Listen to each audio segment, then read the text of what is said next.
Oman সাগরের নীল জলরাশি আজ রণক্ষেত্রে পরিণত হয়েছে, যেখানে মুখোমুখি অবস্থানে বিশ্বের দুই মহাশক্তি আমেরিকা এবং ইরান। মার্কিন নৌবাহিনীর ইরানের একটি বিশাল কার্গো জাহাজ জব্দের ঘটনায় ফের পাল্টে গেছে পুরো অঞ্চলের ভূরাজনীতি। ঘটনার সূত্রপাত ঘটে ওমান সাগরে। মার্কিন প্রেসিডেন্ট ডোনাল্ড ট্রাম্প এক আকস্মিক ঘোষণায় জানান, মার্কিন ডেস্ট্রয়ার ইউএসএস স্প্রুয়েন্স ইরানের পতাকাবাহী মালবাহী জাহাজ তুস্কাকে মাঝ সমুদ্রে আটক করেছে। ট্রাম্পের দাবি, মার্কিন নৌ অবরোধ অমান্য করে জাহাজটি পালিয়ে যাওয়ার চেষ্টা করছিল।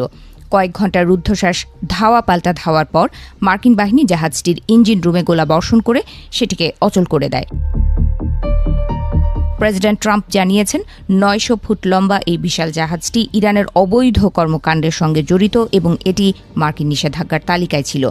বর্তমানে মার্কিন নৌবাহিনীর বিশেষ কমান্ডো দল বা মেরিনরা জাহাজটির পূর্ণ নিয়ন্ত্রণ নিয়েছে।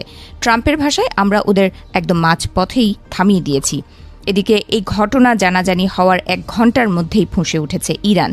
তেহরানের সামরিক সদর দফতর হজরত খাতাম আল আম্বিয়া এক বিবৃতিতে এই ঘটনাকে সশস্ত্র জলদস্যুতা এবং যুদ্ধবিরতির চরম লঙ্ঘন হিসেবে আখ্যা দিয়েছে। ইরানের দাবি, তাদের একটি বাণিজ্যিক জাহাজকে অন্যায়ভাবে আক্রমণ করা হয়েছে এবং এর জন্য আমেরিকাকে চরম মূল্য দিতে হবে। হুমকি কেবল কথাতেই সীমাবদ্ধ থাকেনি। ইরানের আধা সরকারি বার্তা সংস্থা তাসনিম নিউজ দাবি করেছে, জাহাজ জব্দের কয়েক ঘণ্টার মধ্যেই পাল্টা আঘাত হেনেছে ইরান। ওমান সাগরে মোতায়েন করা মার্কিন রণতরীগুলোকে লক্ষ্য করে ঝাঁকে ঝাঁকে ড্রোন পাঠিয়েছে ইরানি নৌবাহিনী। পরিস্থিতি আরও জটিল রূপ ধারণ করেছে। ইরান ঘোষণা করেছে যে তারা বিশ্বের অন্যতম গুরুত্বপূর্ণ জ্বালানি রুট হরমুজ প্রণালী সম্পূর্ণ বন্ধ করে দিচ্ছে। তেহরানের স্পষ্ট বার্তা, ইরানের অনুমতি ছাড়া কোনো জাহাজ বা ট্যাঙ্কার এই এলাকা অতিক্রম করলে তাদের বিরুদ্ধে কঠোর ব্যবস্থা নেওয়া হবে। এই ঘোষণার পর বিশ্বজুড়ে তেলের বাজারে বড় ধরনের ধসের আশঙ্কা তৈরি হয়েছে। মার্কিন সেন্ট্রাল কমান্ড বা সেন্টকম এক বিবৃতিতে সাফ জানিয়েছে, তারা নিয়ম মেনেই এই অভিযান চালিয়েছে।